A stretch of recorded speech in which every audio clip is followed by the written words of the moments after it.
Hello, yoga teachers. How are you doing? It has been such amazing weather down in Bournemouth. Those of you who also agree that who are Bournemouth based or Dorset based, it's been amazing. How are we all? It feels like ages since I did a live session. I don't know where the time's gone. It's just been really, really busy, but wonderful. I try not to say busy actually because I don't like to say I'm busy because I don't like that word. But yeah, been fully present. I think that's the better word. I've been fully present, not busy, for my mentorship teachers who I have been mentoring over the last 10 weeks. So that's just finished. And yeah, when I'm in a mentoring program, I'm like fully involved in that and doing one-to-ones and yeah, so that's now, that container has now finished, and giving me a bit more time to check in with everybody in this group and to do some lives. So but yeah, it's been an exciting sort of move into summer. We've got lots going on that I've been seeing everybody doing. I've been watching the teachers that I've been supporting start doing their yoga retreats, or planning and selling their yoga retreats. Great results. We're getting sold out yoga retreats left, right, and centre. It's so exciting to see. I'm so proud of those teachers that I've been mentoring. I'm so proud of them. So well done to all of you who are getting out there and doing your events, getting out there, putting on those classes on the beaches or in the park, or your half-day retreats or full-day retreats, whatever you're doing. You know, you should be really proud of yourself for getting out there and making the most of this time that we can get out there and teaching. It's been a tough start to this year. Well, we're now halfway through, and you know, we're definitely starting to really get going with all the things we're doing. So yeah, after a tough start, I'm seeing some amazing things happening. So well done. Do comment and let me know how you are. Pop anything that comes to mind in the comments and I will reply after. It's always really good to see how you are. So my first question is, how are you? How are you getting on? I've been asking this a lot in Instagram and checking in with you all there. Loads of you have been responding to it, which is really nice. So thank you for doing that. You know, I really, really want to hear how you're getting on and how your classes are. I'm hearing a lot of you have got quiet Zoom classes, and like, don't worry about that too much. I'm going to do some more work on that. I'm going to do some more live coaching on that coming up.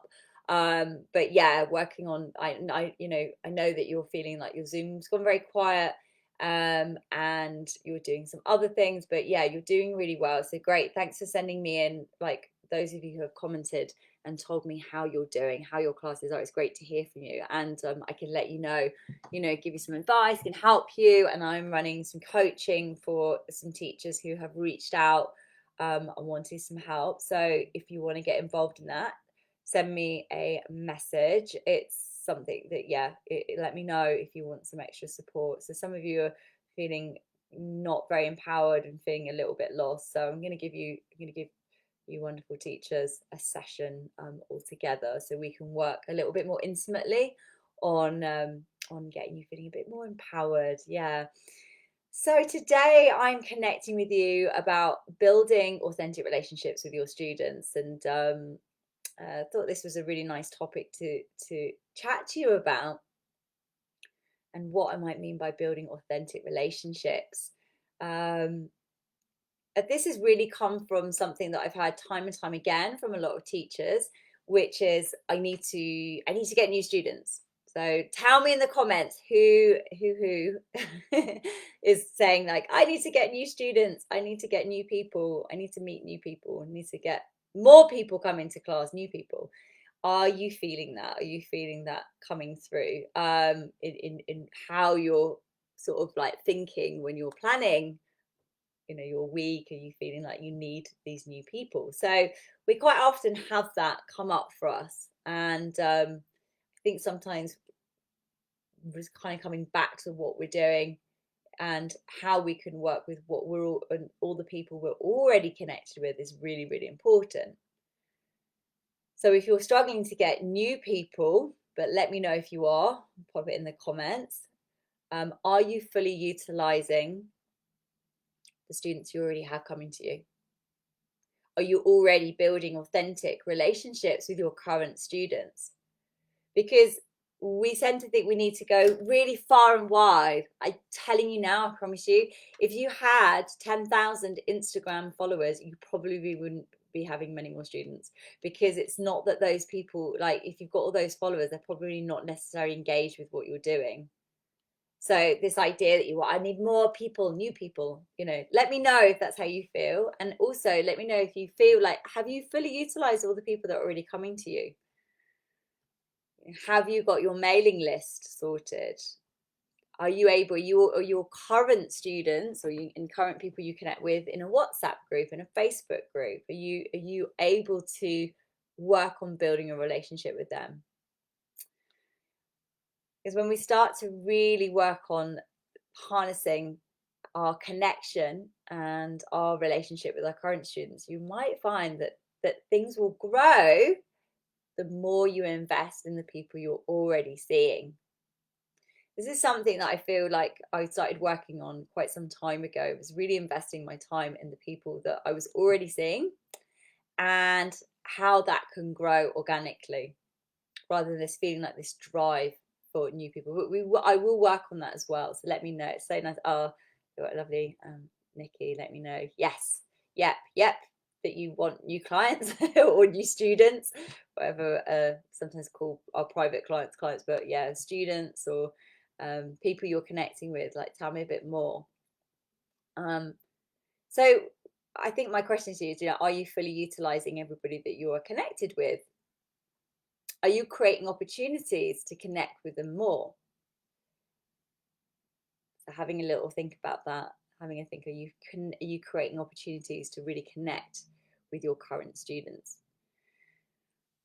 So the two core things that I come back to time and time again when teaching is the two core values and two core ways of reaching out and building these authentic relationships is communication and connection.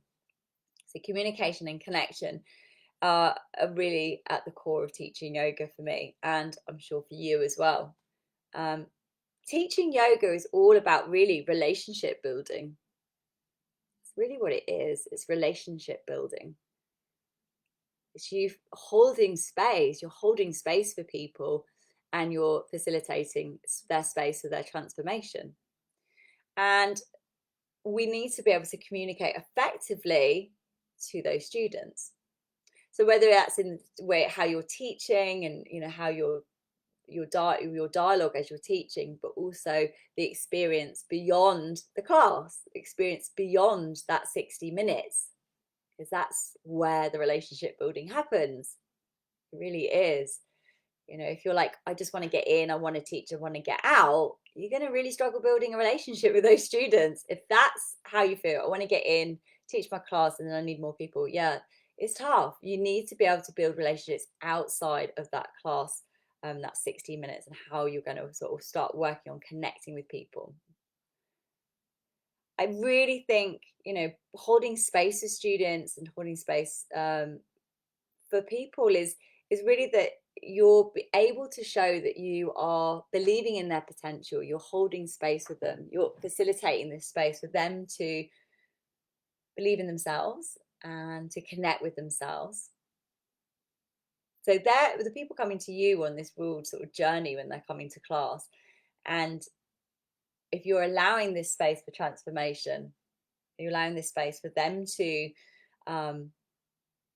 just sort of connect into themselves in that time, you'll be creating an experience that people want to keep coming back to time and time again. And maybe they'll want to seek you out beyond class as well. I mean, I'm not asking you to be or suggesting in any way that you are working being a people pleaser and maybe working on like over delivering outside the class, but definitely facilitating that chance for communication. And I think that really helps to build that loyal and authentic relationship. I think what we tend to forget when it comes to teaching yoga is that being a yoga teacher is really about being a bit of a people person. You've got to kind of be quite good with people. You've got to make people feel good and connected and valued, helping people see their potential. If you don't like kind of like necessarily, I don't know, I wouldn't say like being around people, but if you struggle with that, let me know. Does anyone feel like, if you're very, very shy, do you feel like you find it really hard to connect with people? But because a lot of teaching yoga is actually feeling really confident or feeling able to be around people and connect with people, for sure. It's a big thing. Like I said, not being a people pleaser. I don't, that's a very different thing. And I don't think you need to be working on like being in that way. But do you delight being around other people? Do you delight in, you know, sort of coming together with others and creating that community? Does that light you up? I mean, I get genuinely so excited when I go to the studios to teach, and especially the studio I teach at a lot. I love it. I miss everyone there. They're my friends. I'm sure like people are probably thinking I'm not your friend, but they're my friends anyway. And like I really miss the social aspect. And when we had lockdown, I really missed seeing everyone. I love the sense of community. I love like seeing how everyone's getting on. I know, what's going on for people. I know about their kids. I know about, how they're feeling, if they've got a new job. Yeah, we talk about all sorts, and that's like this building authentic relationships. I'm really interested in knowing about my students, and I really care. So beyond me teaching a hot yoga class for 60 minutes, I know who's got a new job. I know who's got something going on, or maybe even sort of like having a tough time and where they're at. I take an interest, and I'm really interested in connecting with them. So I really think that helps on building those relationships. Yeah, let me know what do you think about that? Does anyone agree? Yeah, does anyone like have those sorts of connections with their students already, or is anybody finding that that's quite difficult to facilitate? And that's fine. Yeah, let me know. Anybody finding that quite difficult? um yeah, I definitely think being supportive in your teaching space is absolutely paramount. So being supportive, being actively encouraging your students, encouraging them to come to class, encouraging them to, book in for your course, or actively encouraging them to, partake in something, or actively even encouraging during class, encouraging them. That's that real feeling of and celebrating your students. And feedback, asking your students for feedback all the time is really, really key in building authentic relationships. So asking them, how did they feel? How did it go? You can ask them in the moment whilst teaching. I ask my students that all the time. In the middle of the class, I'm like, is everyone okay? Are you all right? How are you feeling? And some people are like, yeah, I'm all right. Yeah, good. It's like, asking people. That's so nice. Nikki saying that she loves the social side of teaching. Yeah, always finishing late and chatting away so much. I know, and I love it. I'm always like, always so late for going to dinner, because I'll always be at the time. I'm like, I'm supposed to be meeting someone, but I'll end up just having a chat for like half an hour with just one of my students, and just sitting there and like chatting away, and getting to know them. And actually that's kind of my priority, really, in a lot of ways, is getting to know my students. And yeah, I like trying to manage my time, but yeah, I always get like totally caught up in like chatting, and then like, I'm late for my next class, because I'm always like, yeah, just sort of allowing that space for people to sort of like kind of chat about maybe what happened in class, or what's going on for them. It's a really nice community. It's really lovely. The socials, like Nick said, the social side of teaching. So feedback is super important. Feedback is really, really important when you're teaching, and like not being afraid of that. I did a post about that actually on Instagram, and actively asking your students to either feedback and, how are you feeling? How did that go? Asking them in class, asking them afterwards, how are you doing? How did that feel for you? Don't be afraid. If they say that I didn't like it, it didn't feel right, don't be deeply offended. It might be that either the class isn't right for them, or maybe you just want to like relook at what you're doing. So it's about, I've all had bad feedback, but I've grown from it. I've learned from it. And some people, it just meant they weren't the right fit for me, or perhaps the style of yoga I'm teaching. But also it's really, don't take it to heart, but see where you can grow from it, and creating that opportunity for communication. Because if people can feed back to you, they feel feel valued, that they can have an opportunity for communication. Yeah. So building authentic relationships with your students is what we're talking about here, and just going through some of the things that you can do to help build that relationship. And instead of thinking, I want new students, new, think about how you can really nurture and look after your existing students, whether you're on Zoom, whether you're in a studio, whether you've got your own classes, whether your classes are on, you're connecting with students online in any capacity. How can you connect and nurture them, the existing students that you have? Okay, because the more you look after the people you have, the more they'll be like, I've got this amazing yoga teacher, she really looks after me, she's brilliant. And they will talk about you because they love you and they think you're amazing because you care about them. They will tell other people, and then you will get new people, you will get more people coming to your class. The more that you are valuing them, they will value you. Yeah, so we're talking about communication and connection with our students. Yeah, all right. So I think that the five, I've got 5 points of connecting that I think are really, really important. So I'm going to go through these. So my first point of helping to build these authentic relationships is helping your students to go at their own pace. So making sure that your students feel empowered during class to be able to work in their own way, so that they know that you have created a safe space, you're holding a safe space where they feel empowered to work in their own space, at their own pace, in this space for class, so that it's not a one size fits all in yoga. By the way, what you're doing isn't. That's why it's good that you get off your mat and you're teaching your students, you're helping them, you're not just on your mat doing a yoga flow, because then they're copying you and then they might not necessarily feel like they can do what you're doing. So it's important that you support them and say to them, no, take your time, try it a different way, or giving them much more time for like modifications and opportunities to change up the flow to suit them. So helping your students go at their own pace in class, I think, is really important, so everyone feels really empowered when they're practicing yoga with you. And that goes on to the second point, which is encouraging independence. And I'm really, really passionate about encouraging independence in my classes. I've seen over the years like lots of like things where, mostly like posts and like teachers forums where teachers have said that they feel really put off if a student does their own thing in class, or he does his own thing in class. And like I'm like, no, encourage independence. Like, as long as what they're doing is safe and fairly relevant to what you're teaching. If it's totally irrelevant, you might want to speak to them and say, oh, I noticed you were doing something completely different.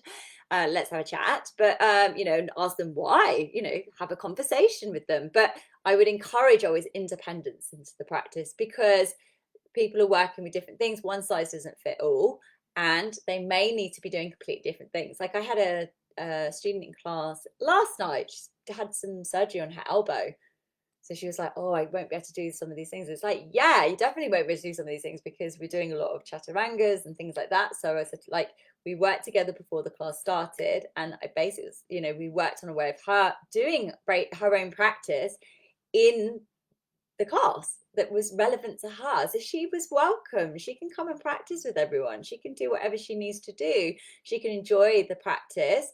But she's, feeling empowered in the class to go in her own way, because she's got, had elbow surgery. So she cannot do the things that necessarily most of the group were doing, but that's fine. She's really working to that way.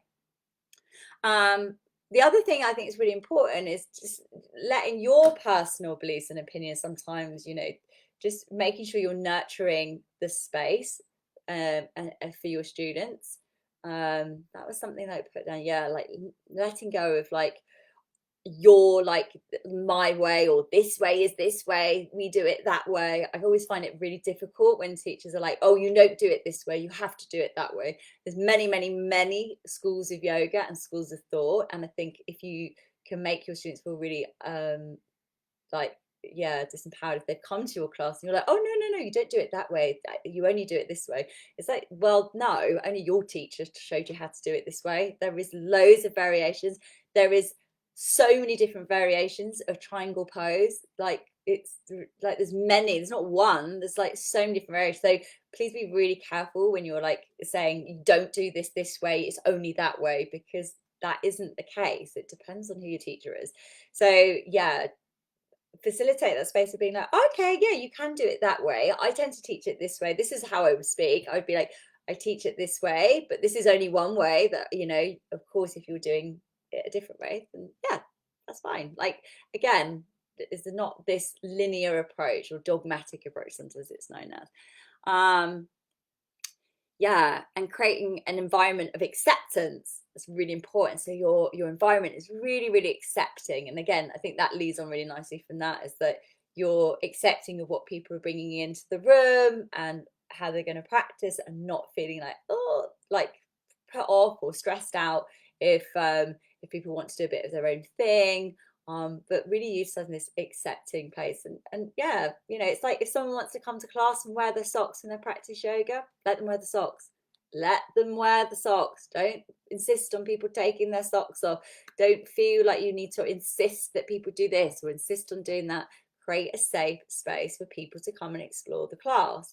I've heard of people needing to come into class and trying to do yoga and in a tracksuit. It's fine. It's all right for the first class. I would say to someone, just bear in mind, if it's a hot yoga class, you probably don't want to wear a tracksuit next time. You're going to be really, really hot, but that's okay. Like, just being like sensitive to people. So creating a really safe space is really important. This is how you build lovely, authentic relationships with your students, by facilitating this lovely space where everyone's accepted, and being really, being really mindful of the language you're using, and some of the things that you think are perhaps important might not actually be very necessary. So yeah, just let people enjoy their experience of the yoga class. Yeah, that's probably like one thing. Don't make everybody take the socks off, poor things. They might not know, but also they might not want to. So people are quite sensitive. So yeah, creating that really welcoming space. And then finally, like working with, like I said, feedback, emails. Ask your students what they want. What do they want to work on? What do they like? What do they want to do? Feeling that you can facilitate that space for feedback. So I would make sure you're facilitating a chance for everyone to send you an email. Are you sending regular emails after class? Maybe a weekly email to all your Zoom students. How are you doing today? How was class? How did you feel? What would you like to work on? They're your students, so like let them be involved in the process. This is how it's a relationship. Like if you were in a romantic relationship, wouldn't be just like, okay, I'm going to make all the decisions and it's going to be my way. I mean, maybe you would be like that, but I think it would be very one-sided. If it's a relationship with someone, even if it's a friend and not a romantic one, there's two sides that are put into this decision, isn't there? There's two of you making decisions. You're like, decide things together. And so I'm in a relationship with my students, so I let them be part of the process. I let them feedback to me, that class was really hard, or that class is a bit easy, or I didn't like this, or let's do that, or that pose is quite challenging. And it's like, great, tell me how you're getting on. I need to know, I want to know, because they're involved. Once people feel really involved in the process of coming to class, they're going to feel like, yeah, like they want to come because they're part of it, and there's that they're feeling part of what you're offering, rather than just them just dropping on by. Yeah, what do you think about that? Let me know in the comments. How do you feel about getting regular feedback? Because Bex is saying that she struggles to connect with people and you're finding it's tiring. Okay. Well, yeah, I mean, if you're finding it's very tiring to connect with people, you've got to work out your ways to be able to connect with your students so that you can create this space. Yeah, we all have our ups and downs, and we definitely can feel that we want to perhaps hide away, but it's making sure we check in with that energy, and that energy doesn't come into a room when you're holding space. Because if you're teaching a group, I mean, I've been to class and I've taught class before where, like, sort of that day I've probably like, broken up with a partner or something, and it's awful. You've got to go to class and you're like just probably like totally heartbroken, or you're like, oh my god, I've got to go teach. I feel like, well, teaching and having an argument, I've done that before, it's awful. It's definitely not good. If you I don't know, has anyone had that experience? You had an argument before you're about to go and teach? Terrible. I avoid that. It's only ever happened literally like twice. So you've got to really watch your energy. But one thing, I never take that energy into the room. I never take that energy into the room with my students, because they have come and I to practice yoga, and I'm there to hold the space. And for me, it's just like, okay, I'm going into a different space. So most of the time, I'm on my A game. I go into the room, everything's good, I'm feeling great. 99, a lot of the time I'm feeling great when I go and teach, but there are going to be opportunities or times when you don't, and things are happening in your life. So you've really got to step into the zone of being a space holder, facilitating that space, and knowing that you can step into your role of being a teacher. Yeah. I mean, you wouldn't, yeah, you really need to be able to feel comfortable supporting others despite what might be going on, perhaps at home. If you don't, then don't teach. That's my advice. I would take time off. So if you're going through a really tough time and you're unable to support your students, take time off, cancel your classes, get cover, and just say, I'm having a holiday. That's what you would do. You're not in a good place energetically to be teaching then. So take that time off if you can't feel that you can step into your role of teacher without bringing that into the class. So yeah, there is a little bit of work to be done. Definitely think if you are finding it a struggle to work with people, or you struggle sort of with holding space with people, then let me know, and yeah, we can talk about it, because it's really about this connection. So yeah, Melissa, that's so good to for you to comment. Yeah, thank you. And saying that so what you need to do is asking for more feedback. Everything you do, every single retreat day, do you ask for feedback after the retreat day? Is that your follow-up? Did you? I think you might have. I think you did the Soul Retreat Yoga Retreat Creation course. I think you did, didn't you? Did you watch it on replay? One of the things I said on that course was feedback after every single retreat day or weekend. The things, you send an email. How did it go? We want to hear your feedback. Either doing your doing the Survey Monkey. No. Melissa's saying no. Okay, good. All right, so that's something you can implement. Okay, you can do it so it's a bit more anonymous. So doing the I always get MailChimp and Survey Monkey mixed up, but it's Survey Monkey. You could do your 10 free questions, and you would ask, how was the day? How did you feel? How were the timings? How did the class run? Because then you can grow. I always ask for feedback. So we do a mixture of either Survey Monkey, or maybe not bother, just say, we would love your feedback. Tell us how you felt. How did it go? And bear in mind, I've done 25 yoga retreats. I still ask for feedback. So it's, always asking for feedback. And then saying, in the same way, then you can ask for a testimonial. Ask for feedback. Ask for feedback and ask for a testimonial in the same way. I'd love to have your feedback. Let me know how you got on.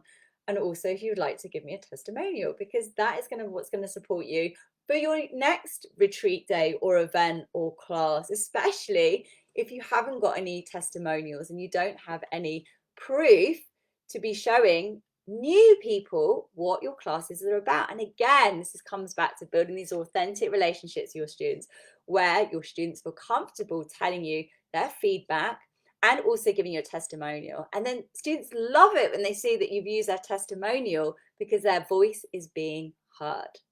So when you share, your students say that I had the best retreat day or class, I love it, such a great thing. They feel really empowered. They think, oh, I'm being listened to.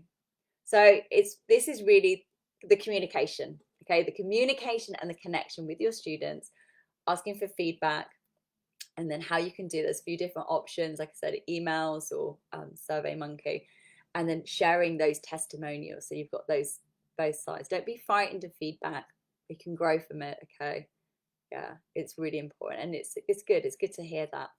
So yeah, I hope that's helped you. Anybody got any questions? I'd love to know. Just pop them into the comments, and let me know how you're getting on with your classes. And if yes, you want some more support with building these authentic relationships with your students. So just as a recap, it was helping students to go at their own pace within your class, encouraging independence in the class so that people feel they've got, that empowerment in the class, letting go of those sorts of rights or wrongs in class, and actually letting people, you know, sort of explaining why you're teaching things in the way that you're teaching, creating that environment of acceptance and just allowing people to be where they're at. You know, same as people were crying in class, you know, not sort of like panicking and sort of trying to stop it, but actually encouraging it. But yeah, and then also asking for the feedback. So some great comments here. Yes, Ali, you did Survey Monkey. Didn't all respond, but the ones who did were really positive. Yes, amazing, like really, really good. That's great. And yeah, it's really, so now you can use it for, you know, for your future retreat days. And Missa, yeah, if admin's not your forte, just get some systems in place.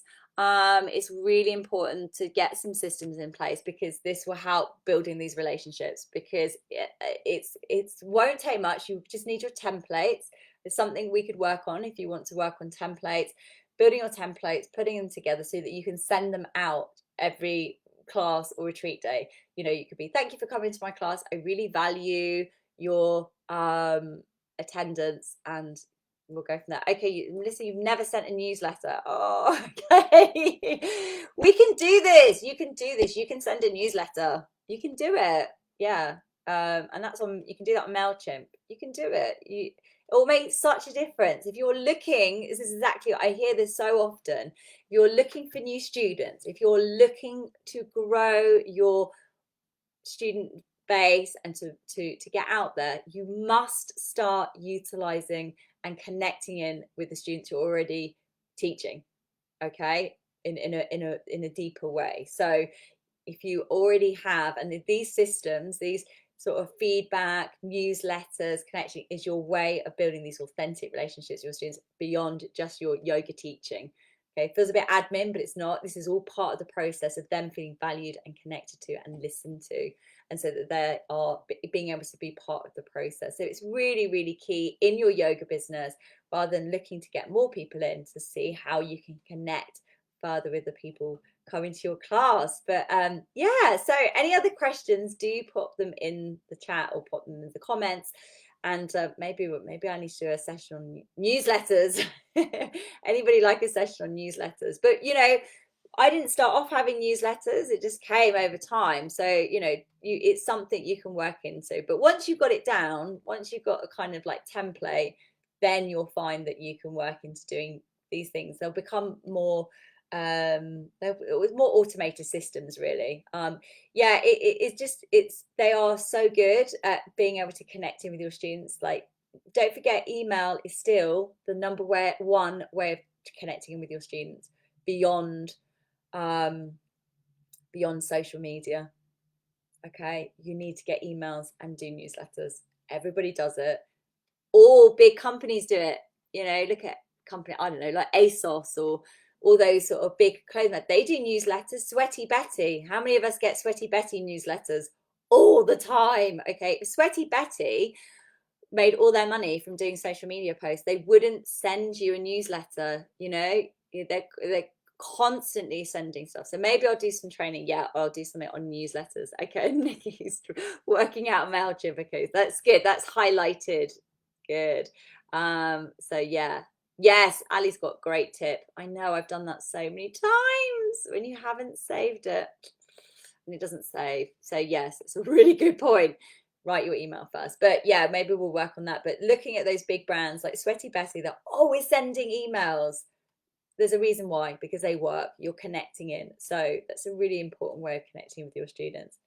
Okay, great. Well, I mean, I've covered everything that I wanted to share with you today. It was really nice to connect in with you teachers. And anybody who's watching this on the replay, pop in onto pop everything into like any comments, any questions, or if you want any other support. And yeah, I think this is highlighted. Let's do a little bit of work on maybe MailChimp. Maybe I'll do a separate little, I probably wouldn't do it here because I want to screen share. So I'll probably do a Zoom session on if I was going to do MailChimp, and I can share and screen share and go through it with you, because they are really important. Definitely important. And so yeah, can I help you with that? All right, my loves, have a lovely rest of your day. If you're teaching this evening, this afternoon, yeah, maybe we'll put some of this into play. Let me know how you get on. enjoy the rest of the sunny weather, and keep checking in with me, keep letting me know how you're getting on, and telling me where you're at. I love to hear from you, and you talking to me shapes what I can offer for you and how I can support you, and that's what I love to do. So I love to help you and support you. So keep letting me know how you're getting on, everyone, and have a lovely rest of your day. All right, see you all soon. Bye.